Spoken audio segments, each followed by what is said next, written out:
Before diving into this super cool audiobook, let's give our ears a chance to soak in the warmth by listening to this lovely tune. The title of the song is South Africa, Land of the Savannah, and it's all about that Boer Afrikaner music. But don't worry, everyone can understand the words because they're in English. So, if you haven't had the pleasure of listening to Boer Afrikaner music, now's the time! Once we finish the audiobook, you can jam on the melodies yourself. Cheers!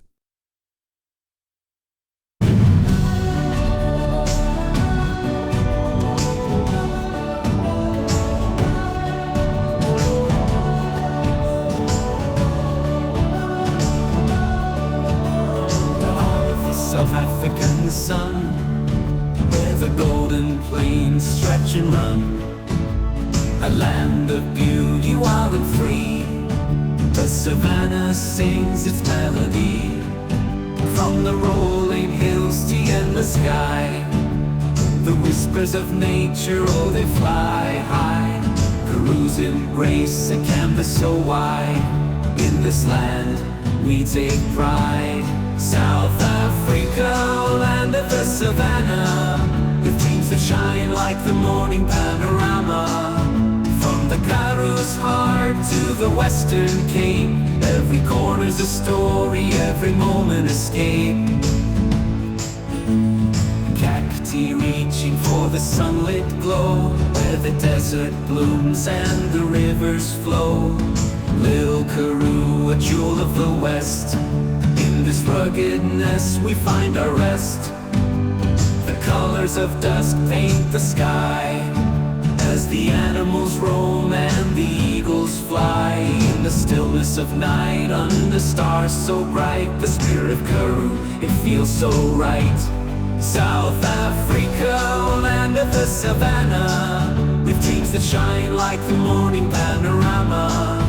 From the Karoo's heart to the Western Cape, every corner's a story, every moment escape.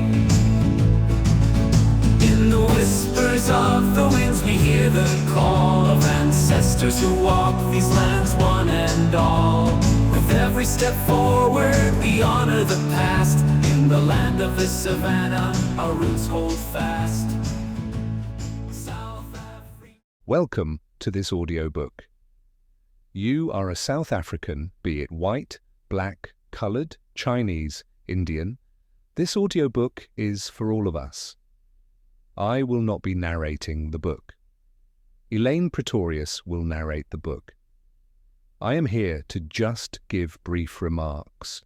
By way of introduction, I will be brief in my introductory remarks and then Elaine Pretorius will take over. This country was not built by men and women sitting behind desks. It was not shaped by those tucked away in air-conditioned offices, buried under paperwork, trapped in endless meetings discussing ideas with no action. No. A large part of the history of this country was written by those who lived under the open sky, who moved with the land, who understood the rawness of existence. The Voortrekkers, the Pathfinders, the Hunters, the Herders, the Explorers, the Warriors, they all lived outdoors. They were people of the open air, people who moved with the rhythm of nature, people whose survival depended not on wealth, but on resilience, skill, and adaptability. They were nomads, moving across the vast, unpredictable landscapes of South Africa in search of freedom, independence, and new frontiers. They lived simply. They did not have supermarkets. They hunted. They did not have hospitals. They relied on natural medicine. They did not have GPS. They followed the land, read the stars, trusted their instincts.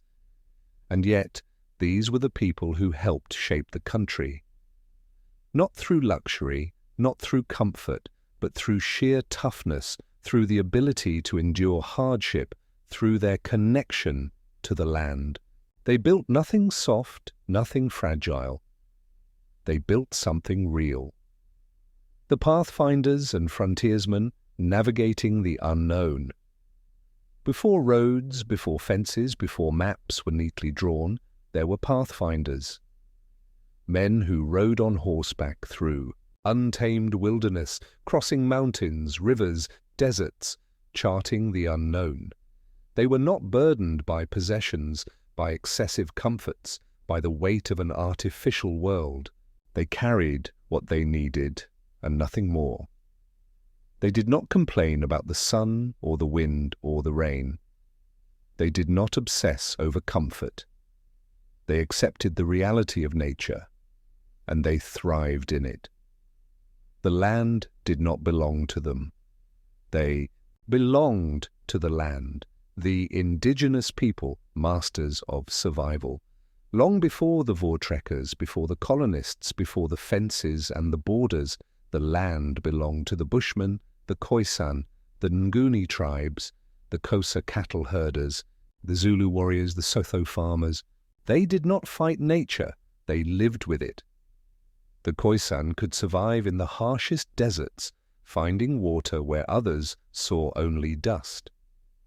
The Xhosa knew how to move with their cattle, following the seasons, never overburdening the land. Zulu warriors were trained in open fields, their bodies hardened by the elements, their endurance unmatched. They lived simply. But in that simplicity there was strength, there was wisdom, there was power. And now? Now the people of this country sit in cities weaker than ever, bound by stress, by debt, by artificial comforts that have made them prisoners instead of pioneers. They have forgotten what their ancestors knew. They have forgotten that the best life is not the one with the most possessions, but the one with the most freedom. The land rewards those who live by its rules. History has shown this truth over and over again. The land does not reward those who try to dominate it. It does not favor those who build walls and hide from it. It does not belong to those who fear its harshness. The land belongs to those who understand it, who respect it, who adapt to it. The Voortrekkers, the Bushmen, the Pathfinders, the warriors, the farmers who knew the seasons, the healers who knew the plants. They were not weak, they were not soft, they were not owned by their possessions, not shackled by their comforts. They did not need a minimalist movement, they simply lived that way. They did not need a decluttering expert, they only carried what was necessary. They did not need a fitness coach, their bodies were naturally strong from walking, hunting, building, and moving. They did not chase success, they chased survival, and in that survival they found something far more valuable than money or status. They found freedom, and that is what we have lost. Will you reclaim it? You, sitting there in your city, trapped by your possessions, burdened by your stress. Will you wake up? Will you remember what your ancestors knew? Will you step outside, breathe real air, feel real ground beneath your feet? Will you live instead of merely existing?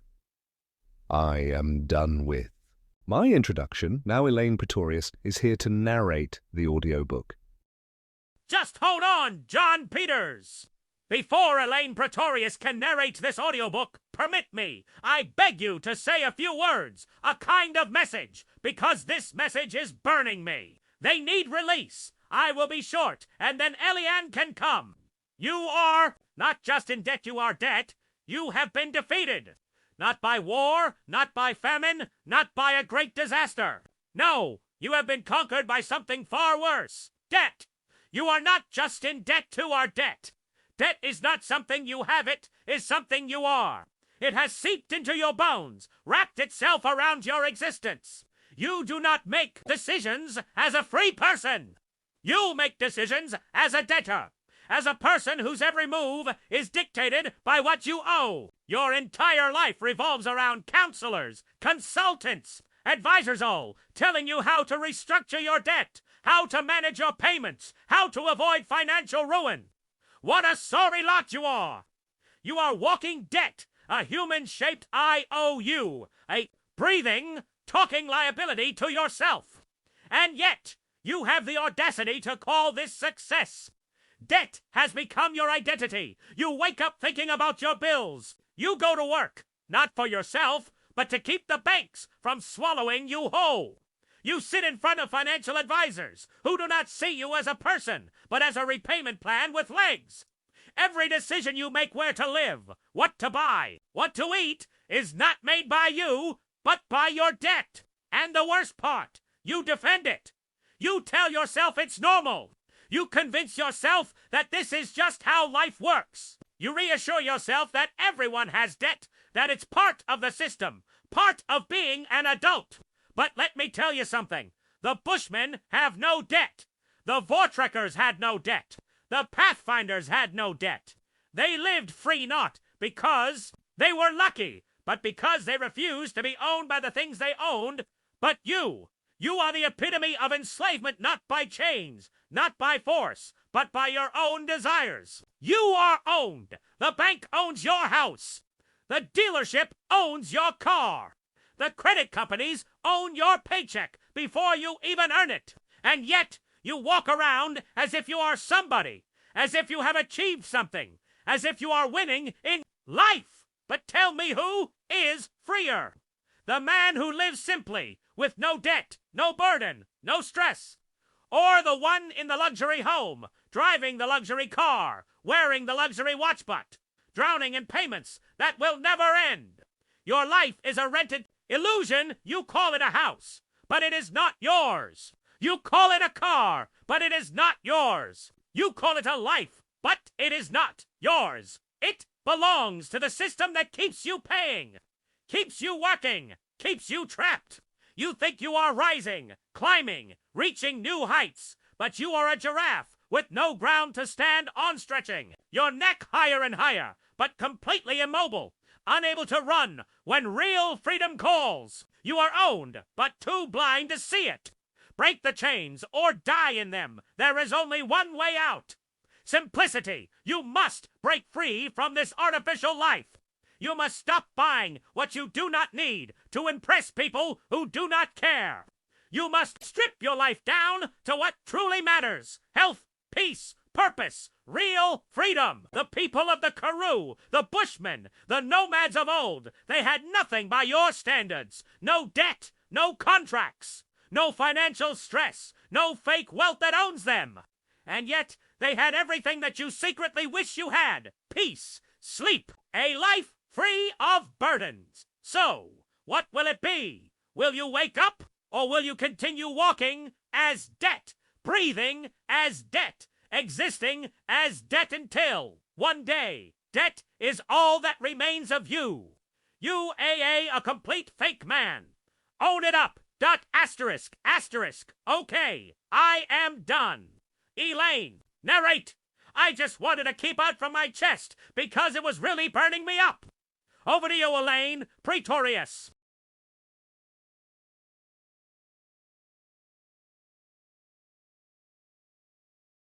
Let's cut the bullshit. The life you're living, the one you've been sold as success, is a lie. It's a trap. A slow, suffocating death sentence wrapped in the illusion of achievement. You're not thriving. You're surviving. Barely. You wake up exhausted, already dreading the day. You cram yourself into a metal box on wheels, stuck in traffic, breathing in poison while your blood pressure spikes. You sell your hours, your energy, your sanity to a job that doesn't care if you live or die. You stare at screens until your eyes burn, your back aches, and your brain feels like mush. You eat garbage because you're too tired to cook, drink caffeine to keep going, and alcohol to numb the pain. And when you finally collapse into bed, you can't even sleep because your mind won't shut off. This isn't living. This is a slow motion suicide. Your body is screaming at you. Your immune system is shot. Your gut is a mess. Your hormones are out of whack. You're tired all the time, but you can't rest. You're anxious, depressed, and constantly on edge. And you wonder why you're sick, why you're breaking down, why cancer, heart disease, and mental illness are skyrocketing. It's not bad luck. It's your life. The city is a predator. It feeds on your time, your health, your soul. It promises success, but delivers stress. It offers convenience but steals your peace. It surrounds you with people but leaves you lonely. It's a concrete jungle where the air is toxic, the noise is relentless, and the pace is inhuman. And you're paying a fortune for the privilege of destroying yourself. It's time to wake up, to stop pretending this is normal, to stop glorifying the grind, to stop sacrificing your health, your happiness, your life for a paycheck and a pat on the back. The countryside isn't a retreat. It's a rebellion. It's a rejection of the lie that you have to destroy yourself to be successful. It's clean air instead of smog. It's silence instead of noise. It's real food instead of processed poison. It's space to breathe, to think, to live. It's a chance to heal. Your body, your mind, your soul. You don't have to live like this. You don't have to die like this. The choice is yours. But choose fast, because your body won't wait forever. We like to believe we are free. We speak of independence, of progress, of choice. We think we have mastered the world, that we have tamed nature, that we are in control of our lives. But look closer. Look at the way you live. Are you free? Or are you possessed by your possessions? Are you in control?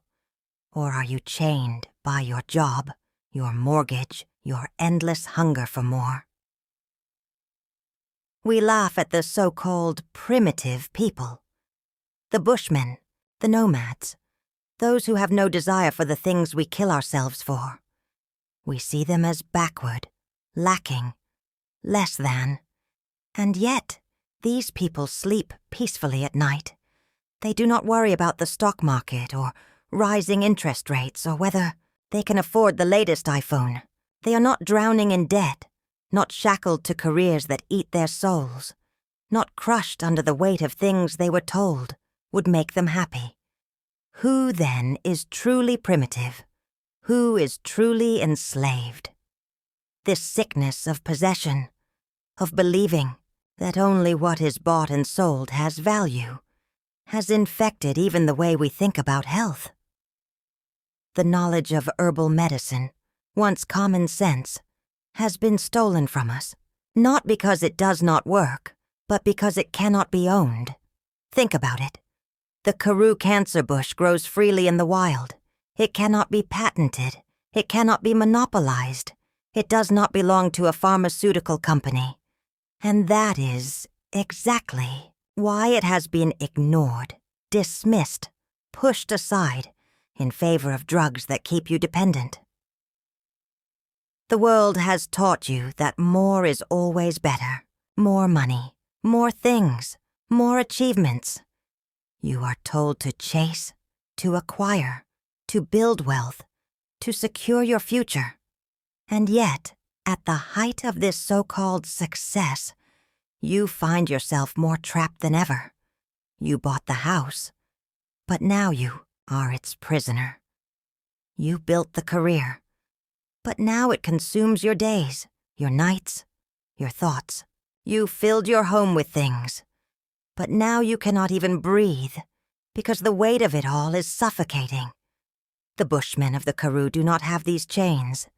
They take what they need and nothing more. They are not possessed by possessions, not owned by the things they own. They do not measure success in objects, but in freedom, in the ability to wake up and live as they choose, unburdened, untamed. And yet we, the ones who call ourselves civilized, mock them. We build our own prisons, then cry about how hard life is. We trap ourselves in an endless cycle of consumption, then wonder why we are exhausted, why we cannot sleep, why we are drowning in stress. All the while, the Karoo remains the same. The medicine still grows. The answers still wait. But you are too busy chasing your chains. Urban versus rural living. The life you think is top class is killing you. The allure of rural living lies in its simplicity. a return to a more harmonious and balanced existence, the absence of constant noise, incessant demands, and the pressure to keep up with the ever-changing trends allow individuals to rediscover the joy in life's simple pleasures. Gardening, stargazing, walking along peaceful trails, or sharing heartfelt conversations with your inner self that is so precious and golden. Exploring the healing power of nature as it weaves its magic, revitalizing your spirit and providing a sanctuary from the pressures of the modern world. In a society that often equates affluence with happiness, it is easy to fall into the trap of believing that wealth, luxury, and external validation are the ultimate sources of joy and fulfillment. We are bombarded with images of opulence, success, and a lifestyle that promises unending pleasure. Let's not sugarcoat it. Let's not play games. The life you think is top class, the one you're so proud of, the one you slave for, the one you show off on social media, is killing you. Not metaphorically, not figuratively, literally. You wake up to stress, you choke on deadlines, you rush to work, your heart beating too fast, your body flooded with cortisol. You sit in traffic, suffocated by fumes and frustration. You spend your day locked in a screen, your brain overstimulated, your body stiff and aching from sitting too long. You eat processed food that poisons you, gulp caffeine to keep going, drink alcohol to forget the day.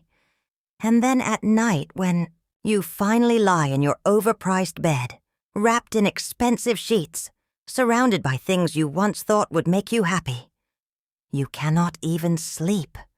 And you wonder why cancer is eating people alive. The real root of cancer is not just in the body. It's in the life you live.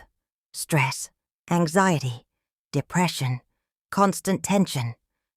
They are not just bad feelings. They are killers. They attack your immune system, weaken your body, leave you vulnerable. They turn your own cells against you, corrupt your natural defenses, drain you until you are nothing but a machine running on fumes, until the body finally breaks, broken. But you refuse to see it. You refuse to admit that your so-called good life is a slow suicide. But why? You believe you're successful because you live in the city, in the suburbs, because you have the car, the house, the expensive taste. But you are drowning in debts. You are choking. Your body is tense. And you silence it with more distractions, more stimulants, more entertainment, more empty fun. Meanwhile, out in the Karoo, where life is simple, where the air is clean, where people are not drowning in stress, cancer is rare. Why? Because peace heals, simplicity heals, living in harmony with yourself and your surroundings heals. You think you need expensive treatments, miracle drugs, advanced medical technology. And yes, when cancer takes hold, modern medicine cannot save you. You are dead. Whether you are a billionaire or not, all the money you have is worthless. Steve Jobs, the billionaire founder of Apple, died young because of liver malfunctioning that I suggest to you. It was because of the life of business and anxiety he lived. But do you ever stop and think, what if you never got sick in the first place? What if the real cure was not a pill, not a radiation machine, but a different way of living? You are the cause of your own suffering. The truth is brutal, but here it is. You do this to yourself. You choose stress. You choose to live in a city that drains you. You choose a lifestyle that poisons you. You choose to stay trapped in a system that feeds off your exhaustion. And yet you laugh at the idea of simplicity. You mock those who live in tune with nature. You think the bushmen are backward. You think the rural life is for the poor. You think the Karoo is too remote, too boring, too slow. But tell me, what's more backward? living peacefully, with no stress, eating natural food, breathing fresh air, sleeping deeply, and feeling whole, or running in circles in an artificial, mad world that sucks the life out of you until you collapse from disease, anxiety, and exhaustion. Who's really losing here? The life you call simple is the one that saves you. I went to the Karoo looking for a plant, the Karoo cancer bush. And yes, it is a powerful healer. Yes, it fights disease. Yes, it can help a body ravaged by illness. But the more I return, the more I realize something profound. I do not even need the Karoo cancer bush. I only need to live right, to breathe, to rest, to eat real food, to strip away the garbage of modernity and live as nature intended. And that, more than any plant, any medicine, any therapy, is what keeps cancer away. But you won't listen. You'll go back to your traffic, your screens, your stress, your self-inflicted misery. You'll keep chasing a lifestyle that is rotting you from the inside out, and one day, you'll sit in a doctor's office. You'll hear the words you never thought you'd hear. It's cancer. And you'll ask yourself, how did this happen? But deep down, you'll already know. You know the truth. Now what will you do? There is nothing left to say. You already know the truth. You have felt it in your bones as you read these words. A part of you, the part that has not yet been fully drowned by modernity, knows that everything I have said is real. You are killing yourself. And worse, you are calling it success. You are running on a treadmill that leads to an early grave. You are drowning in a life that was never meant to be lived this way. And deep down, you know it. You feel it every time you wake up exhausted. Every time your heart races from stress. Every time you struggle to sleep. Even when you have done everything right by modern society standards. You do not need another self-help book. You do not need another doctor telling you to manage your stress. You do not need another pill to silence the symptoms while ignoring the cause. What you need is to make a choice. Will you keep ignoring the truth, pretending that the life you live is normal just because everyone else is doing it?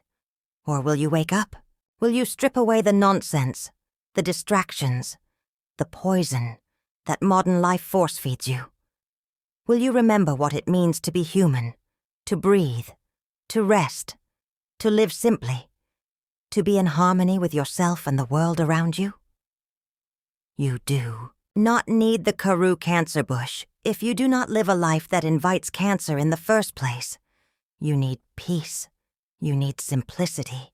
You need to stop chasing a lifestyle that is killing you and return to the things that actually matter. The Karoo has always known the truth. The Bushmen have always known the truth. The land itself whispers the truth to those who are willing to listen. The question is, are you? Part of living in the Karoo rural vast land is, you now can start to see the virtues of natural health and natural wellness that come with using plants for natural health and natural wellness. This is what is called herbalism, the lost art of herbalism. Modern medicine is a marvel. There is no denying it. Antibiotics, surgery, vaccines. Science has given us tools to fight diseases that once wiped out entire civilizations. But in our obsession with pharmaceuticals, in our blind faith in laboratories and prescription pads, we have forgotten something ancient. We have forgotten herbalism. Herbalism is not alternative medicine. It is not a trend. It is not a superstition. It is the original medicine. It is the knowledge that sustained human beings long before hospitals existed, long before pharmacies lined their shelves with pills, long before doctors in white coats became the gatekeepers of health. Every culture, every civilization, every people on this earth once relied on plants for healing. From the forests of the Amazon to the mountains of China, from the deserts of Africa to the tundras of Siberia, herbalism was the foundation of survival. But today, it has been dismissed, forgotten, even ridiculed. We have been trained to believe that only a synthetic drug, only a laboratory-made compound, only something stamped and approved by corporations can heal us. Meanwhile, the plants that have been healing people for thousands of years grow freely, untouched, unclaimed, unpatented, ignored by those who believe that medicine must always come in a plastic bottle. The difference between herbalism and pharmaceuticals, the key difference between herbal medicine and modern pharmaceuticals is synergy. Pharmaceuticals are isolated compounds, single chemicals designed to attack a specific symptom. They work fast, but they often come with side effects because they do not work in harmony with the body. Herbal medicine, on the other hand, is a whole system approach. A plant is not just one chemical. It is a complex structure of multiple compounds working together. It does not just treat a symptom. It restores balance. This is why plants like the Karoo cancer bush do not just target one disease. They strengthen the entire body. They work with the immune system, support the liver, calm the nervous system. They do not just fight disease, they prevent it. But prevention is not profitable. There is no money to be made in people being healthy.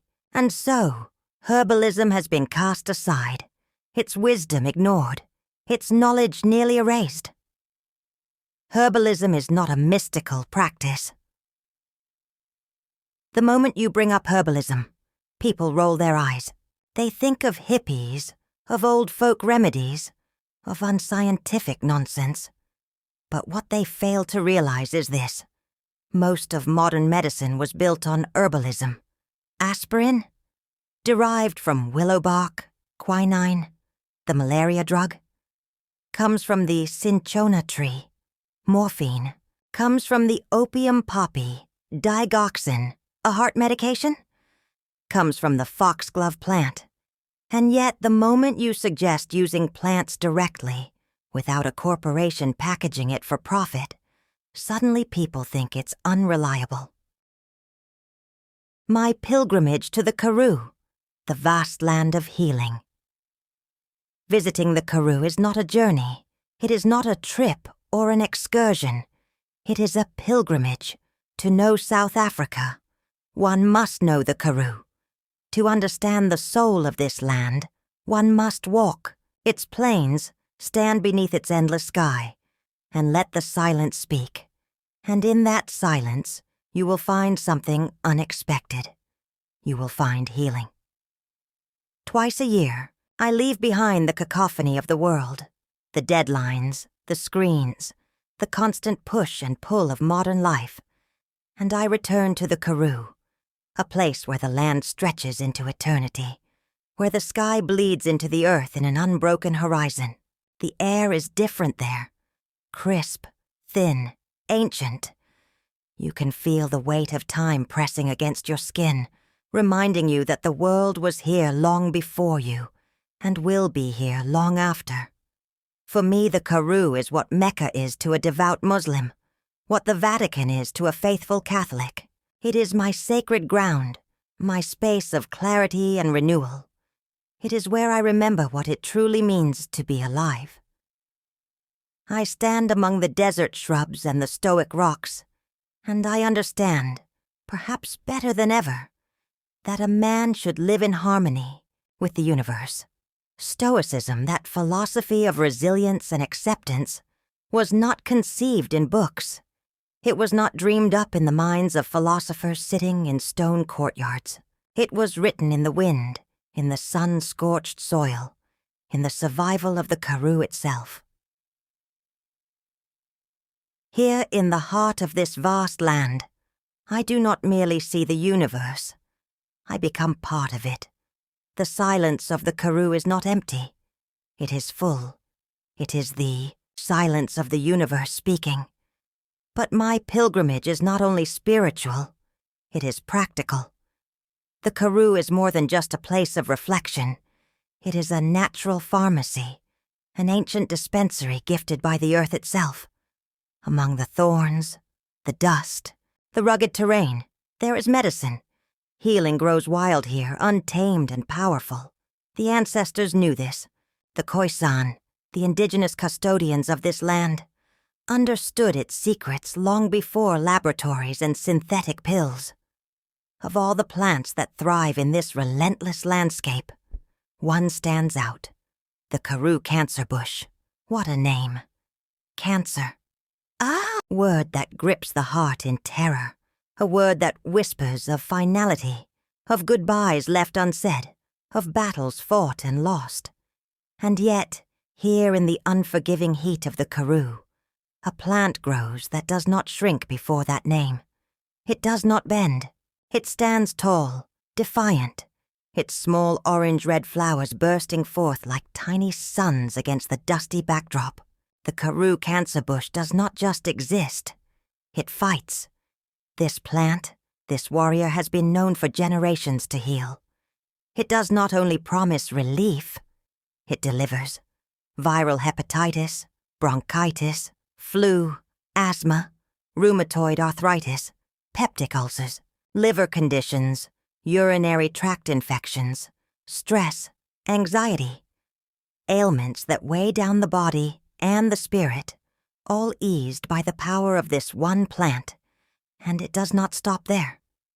Its healing hands extend beyond the body, reaching wounds, burns, inflammatory skin conditions. It is not merely a remedy, it is a force of nature, a testament to the fact that sometimes the answers we seek are not in white-coated laboratories, but in the earth beneath our feet. I could speak endlessly about the Karoo as a natural pharmacy. Every plant, every root, every leaf tells a story of survival and healing. But for now, I will focus on this one, the Karoo cancer bush. And in doing so, I will tell a greater story, a story of resilience, a story of healing, a story of the land, itself whispering its secrets to those willing to listen. Introduction. The Karoo, the heartland of South Africa. The Karoo is not just a place, it is the pulse of South Africa, the quiet heartbeat that stretches across the land, vast and unbroken. It is not a single province, nor does it belong to any one people. It belongs to all of us. Every province has a piece of the Karoo, though it wears different faces. The Eastern Cape, the Northern Cape, the Free State, the Western Cape. They all hold pieces of this great land in their embrace. Even where the climate shifts, where the terrain softens, the Karoo's presence lingers. In the Western Cape, it becomes the Little Karoo, a gentler version of its harsher sibling, but still unmistakably Karoo, still bearing its essence. But what is the Karoo? To the untrained eye, it is desolation, dry, silent, stretching far beyond what the eye can see, its earth cracked by the sun, its rivers mere memories of water. It is a land that, at first glance, seems forgotten, abandoned by rain, cursed by drought. But to those who listen, to those who truly see, the Karoo is alive. Its plants do not just grow, they endure. They do not merely exist, they fight. Every shrub, every blade of grass, every stubborn, twisted acacia is a testament to resilience, to survival in the harshest of conditions. Come, let me take you deeper into the heart of the Karoo. Chapter 1. The bold expression of the Karoo. The Northern Cape I mentioned earlier that the Karoo stretches across South Africa, present in some form in nearly every province. But if there is one place where the Karoo truly reveals its boldest expression, where it stands unshaken, raw, and unfiltered. It is the Northern Cape. Here the Karoo is not softened by mountains or moderated by coastal breezes. It is pure, untamed, stretching endlessly beneath an unforgiving sky. It is a place of extremes, searing heat by day, piercing cold by night. It is a land where survival is not given, but earned. The Northern Cape is the Karoo's true throne, its main stage, its heartland. The land itself carries an ancient, almost mystical presence.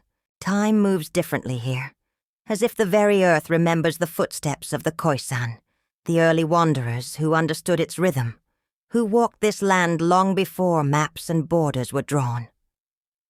Standing in the Karoo of the Northern Cape, you cannot help but feel small. The vastness swallows you whole, humbling you with its endless horizon. There are no distractions, no towering cityscapes to break the view. Just open land, sky, and the occasional stubborn shrub standing against the wind. But to mistake this barrenness for emptiness is a grave error. The Northern Cape is alive in ways that defy first impressions. It does not reveal itself to the impatient. It demands stillness, attention, reverence. It demands that you listen, not with your ears, but with your soul. It is in this stark landscape that the Karoo cancer bush thrives. Here in the very place where life should struggle, it flourishes. It is a symbol of the Northern Cape itself, unyielding, defiant, and full of power. As the sun sets over this rugged land, painting the sky in hues of amber and fire, the Karoo speaks. It tells a story not just of survival, but of resilience, of ancient wisdom, of healing that comes not from luxury, but from necessity. And in the heart of that story is the Karoo cancer bush, a gift from this land to those who dare to understand its secrets. Chapter 2. The Bushmen Had It Right All Along. The Bushmen lived here, in the Karoo, long before words like minimalism and decluttering became fashionable. They did not need self-help, books or viral TED Talks to teach them how to live simply. They did not need sleek, modern retreats in the mountains to remind them of the value of stillness and nature. They had it. They lived it. And yet today, we talk in bombastic words about reducing clutter, finding peace, escaping consumerism, reconnecting with nature, all while living in cities that choke us, burdened by things we do not need, weighed down by possessions that possess us. We run in circles trying to escape a life of excess, while the Bushmen lived in perfect balance with the land centuries before we even knew what excess was. How foolish we have become. Even the name, Bushmen, you flinch when you hear it, thinking it is derogatory. But why? Because you have twisted yourself into believing that living in harmony with nature, in the forests, and the open land, is something to be looked down upon. You have convinced yourself that unless a man wears a suit, carries a briefcase, and wakes up to the sound of traffic, he is somehow less. You assume that people who do not chase wealth, who do not hoard possessions, who do not measure their worth by their bank accounts, must be inferior. And yet, look at yourself. You are suffocating under the very lifestyle you have chosen. You pay for storage units to house things you do not use. You attend workshops on decluttering your mind.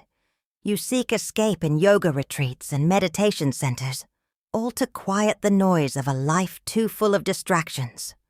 What you crave, what you long for, what you now call the minimalist movement, the Bushmen had all along. They needed no movement, no trend. Their lives were not cluttered by useless possessions, by unnecessary distractions. They lived in sync with nature, taking only what they needed, leaving the land as they found it. moving with the rhythms of the earth instead of fighting against them. And now, in our so-called modern wisdom, we are trying to reinvent what they already knew. We brand it, package it, sell it, turn it into courses, books, and expensive lifestyle choices. But the truth is simpler.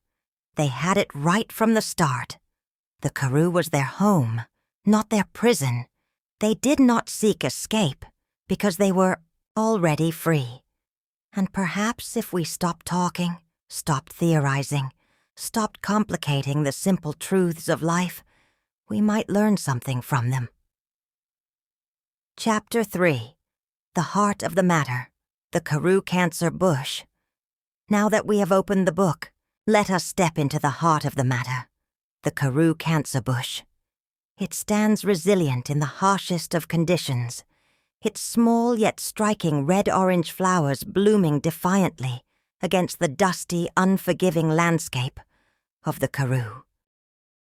To those unfamiliar with the secrets of the land, it may look like nothing more than another tough, scrubby plant, just another piece of the Karoo's endless sun-baked wilderness. But to those who understand the language of the earth, the Karoo Cancer Bush is a powerhouse of healing, a botanical warrior gifted to us by nature. Its name alone, Cancer Bush, is enough to command attention.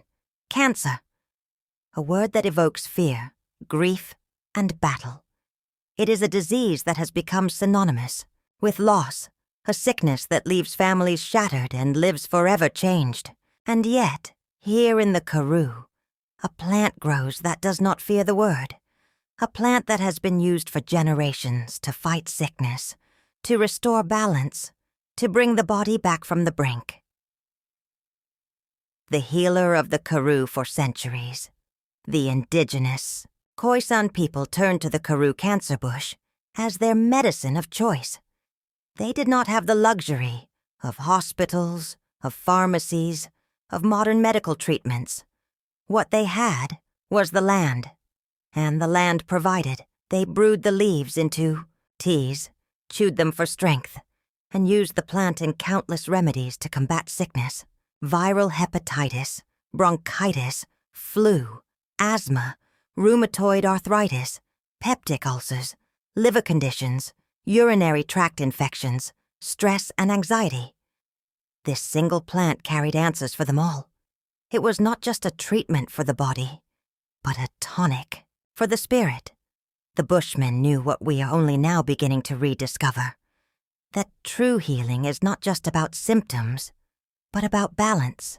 The Karoo Cancer Bush was a purifier, a strengthener, a plant that helped the body to fight back, to restore itself to health. What modern science has to say, for years the knowledge of the Karoo Cancer Bush remained in the hands of those who lived closest to the land. But today, science is finally catching up with what the ancestors knew all along. Research has revealed that the plant is packed with bioactive compounds, powerful phytochemicals that support immune function, reduce inflammation, and act as natural antivirals and antimicrobials. Studies have found that the Karoo Cancer Bush contains cannabidiol, a powerful amino acid known for its antiviral and immune-boosting properties, GABA, gamma-aminobutyric acid, a natural calming agent that helps reduce stress and anxiety, pinnitol, a compound that supports liver health and blood sugar regulation. It is no surprise that even in the modern world of medicine, where pharmaceutical giants dominate, the Karoo Cancer Bush has not been dismissed as folklore. Instead, it has been recognized for its extraordinary healing abilities, with researchers and herbalists alike exploring its full potential. A remedy for our time. If ever there was a time for the Karoo Cancer Bush to take center stage, it is now. We live in an era of constant stress, where illness is no longer just about viruses and bacteria, but about the pressures we place on our bodies and minds. We are overworked, overstimulated, and overwhelmed. Yet here, in the wisdom of the land, in a plant that has grown quietly in the Karoo for thousands of years, lies a reminder of something ancient and powerful. The Karoo cancer bush is not just about healing disease. It is about resilience. It is about strengthening the body, calming the mind, restoring the soul. It is a plant that does not merely treat symptoms. It rebuilds, it fortifies, it prepares the body to face what comes next. And in a world that constantly wears us down, in a time when we search endlessly for answers, the truth is this: sometimes the answers have been here all along. We only need to listen. Chapter 4. Living like John the Baptist. My life in the Karoo. When I am in the Karoo, I do not stay in hotels. I do not seek the comforts of air-conditioned rooms, the sterile quiet of a guest house, or the convenience of room service. No. When I come to the Karoo, I return to the land as it was meant to be experienced. I live in a tent, out there. Under the vast sky, I am stripped of the excesses that weigh me down in the city. No walls separate me from the night winds. No glass stands between me and the stars. I sleep with the earth beneath me and the heavens above. The sounds of the Karoo become my lullaby. The distant cry of a jackal, the rustle of the dry grass, the whisper of the wind moving through the land that has existed long before me and will continue long after. There is something humbling about this simplicity, something raw, something honest. It is not a game of minimalism or a weekend adventure for Instagram posts. It is a return to something real, a shedding of all that is unnecessary. And in that simplicity, I live as John the Baptist lived. John, the wild prophet of the wilderness, who survived on honey and locusts. Yes, locusts, insects, and I embrace it fully. Chapter 5. Draining myself from modernity's nonsense. In the Karoo, I detox, but not in the way the city people understand detoxing. I do not drink green juices. I do not sign up for expensive wellness retreats or digital detox programs that claim to reconnect me with myself. No, my detox is real. It is raw. It is brutal. And it is necessary.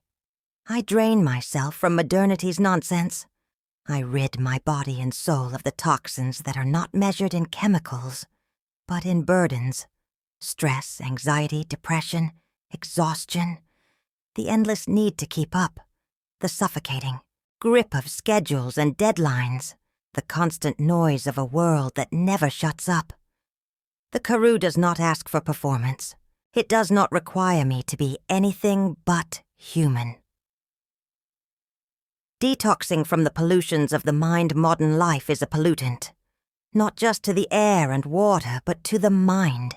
It fills you with stress before you even open your eyes in the morning. It bombards you with notifications, deadlines, comparisons. It trains you to be in a state of constant doing, always working, always striving, always chasing. And what do you get in return? Anxiety, sleeplessness, depression. The city is a machine that drains people of their essence. It keeps them plugged in, overstimulated, overwhelmed, until they forget what real peace feels like, until they mistake distraction for rest, until they believe that being constantly busy is a sign of success rather than a slow form of self-destruction. But in the Karoo, I unplug, not from Wi-Fi or social media, but from the illusion that any of it matters. In the Karoo, I remember what sleep feels like. In the city, sleep is stolen. You lie in bed at night, but your mind runs. Chapter 6. The life you think is top class is killing you. Let's not sugarcoat it. Let's not play games. The life you think is top class, the one you're so proud of, the one you slave for, the one you show off on social media, is killing you.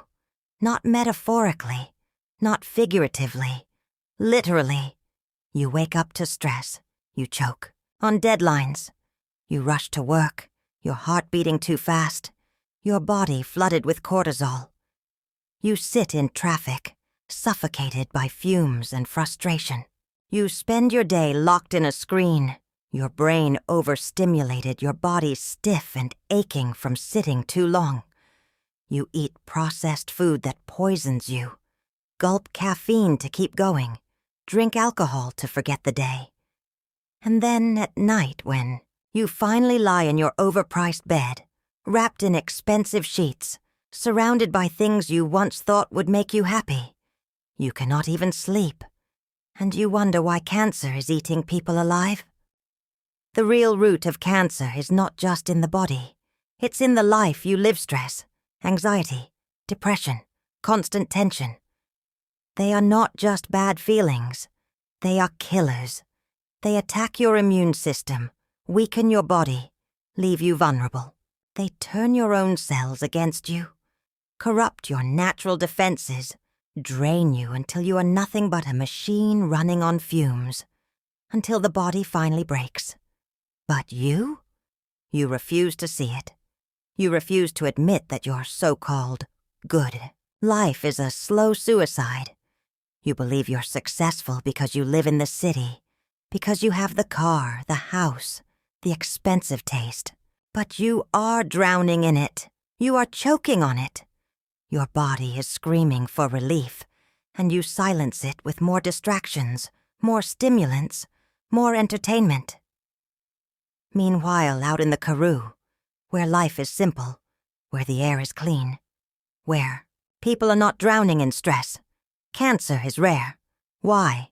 Because peace heals, simplicity heals. Living in harmony with yourself and your surroundings heals. You think you need expensive treatments, miracle drugs, advanced medical technology. And yes, when cancer takes hold, modern medicine is a fight worth having.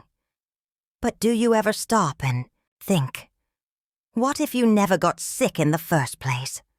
What if the real cure was not a pill, not a radiation machine, but a different way of living? You are the cause of your own suffering. The truth is brutal, but here it is. You do this to yourself. You choose stress. You choose to live in a city that drains you. You choose a lifestyle that poisons you. You choose to stay trapped in a system that feeds off your exhaustion. And yet, you laugh at the idea of simplicity. You mock those who live in tune with nature. You think the bushmen are backward. You think the rural life is for the poor. You think the Karoo is too remote, too boring, too slow. But tell me, what's more backward? Living peacefully, with no stress, eating clean food, breathing fresh air, sleeping deeply, and feeling whole? Or running in circles in an artificial world that sucks the life out of you until you collapse from disease, anxiety, and exhaustion? Who's really losing here? The life you call simple is the one that saves you. I went to the Karoo looking for a plant, the Karoo cancer bush. And yes, it is a powerful healer. Yes, it fights disease. Yes, it can help a body ravaged by illness.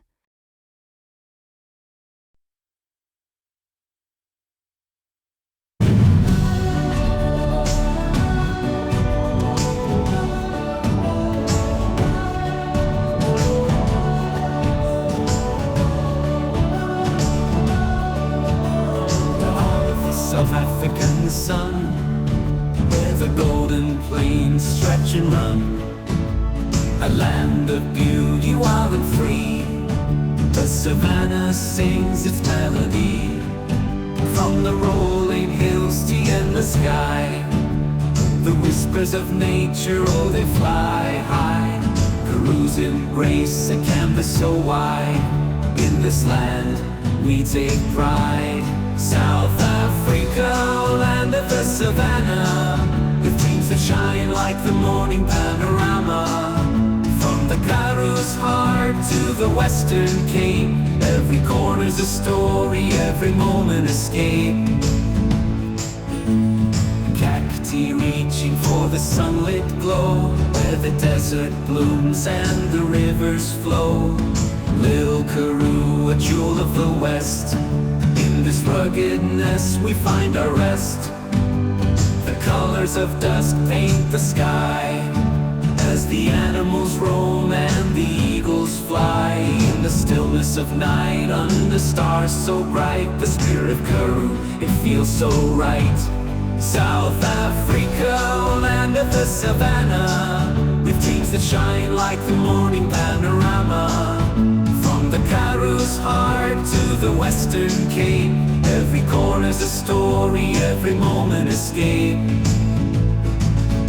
In the whispers of the winds we hear the call of ancestors who walk these lands one and all.